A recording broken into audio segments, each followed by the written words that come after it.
Indeed, he was attacking the U.S. Both inside and outside the Council. He was basically saying that the U.S. was trying to overthrow his government, that the U.S. was trying to interfere in their internal affairs, and he actually said that the U.S. was currently waging war against Maduro, and he was very, very forceful in accusing them of trying to overthrow his government. Let's hear what he had to say. No está detrás del golpe de Estado. In this case, the United States is not behind the coup d'etat. It is in advance. It's in the vanguard of the coup d'etat. It is dictating the orders, not only to the Venezuelan opposition, but also to the satellite governments in the region, and it seems in Europe and the other parts of the world.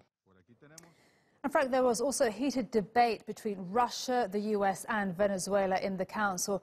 But later on in the session, we saw the new US Special Envoy to Venezuela, who sat in for Mike Pompeo. What exactly did he have to say?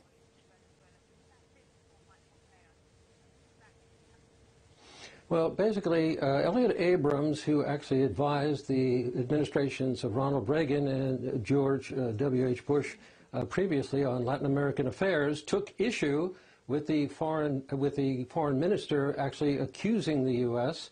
and accusing the U.S. of overthrowing his government, but also took issue with basically the U.S. calling those other countries satellites. And it was interesting. He was saying, look, basically we have a situation whereby we've been told that any country that supports us is a satellite of the U.S. And he said there is a satellite in the region, and that satellite happens to be Venezuela, who is a satellite of Russia and Cuba. We didn't really expect to hear from Elliot Abrams here today, and he actually said that at the beginning of his speech, that he didn't plan to speak. And I think a lot of people look at him with suspicion because he really was responsible for a lot of things that occurred in Latin America on behalf of the administrations of Ronald Reagan and President Bush. And also we should add that he was convicted of lying to Congress about Reagan's activities in South America.